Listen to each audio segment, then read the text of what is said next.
tall and was lean like the ladies all adored. His boots and his derbies stood about 6'4". They said he was a drifter, so he seemed to be.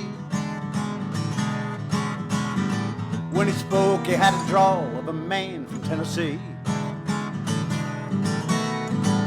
There's a little town of Marsville that knew him way back when, and they could tell you stories that would stand your hair on hand. And if you go to Marsville, the people all agree that it's best to keep your distance from the man from Tennessee.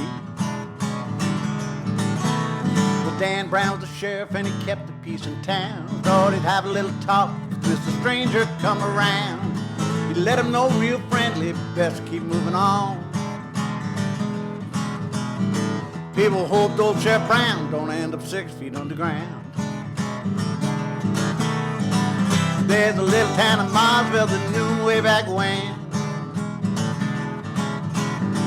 and they could tell you stories that would stand your hair on hand. And if you go to Marsville, the people all agree that the killer they saw run looked like the man from Tennessee.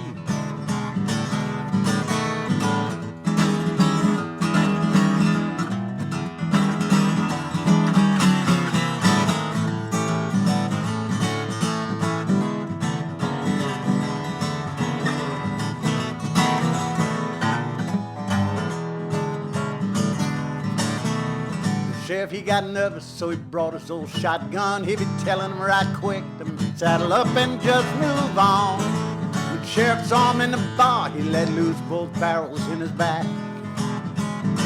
Though he'd sway, saw him turning and just ended the attack. Well, they turned the body over just to see the killer's face. When his overcoat fell open and they saw their big mistake, his claret collar red with blood for everyone to see. The sheriff Dan just shot and killed a preacher man from Tennessee.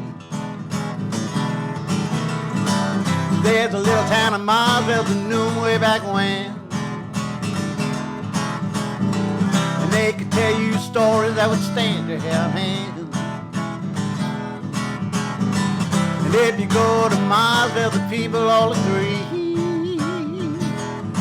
that the killer they saw run weren't near as tall as the man from Tennessee. Well, there's a moral to the story like they're supposed to be. Don't go making any judgments about men from Tennessee. And if you go to Marsville, the people all agree. Take with a grain of salt the stories that they tell you about the man from Tennessee. Take with a grain of salt the stories that they tell you about the man from Tennessee.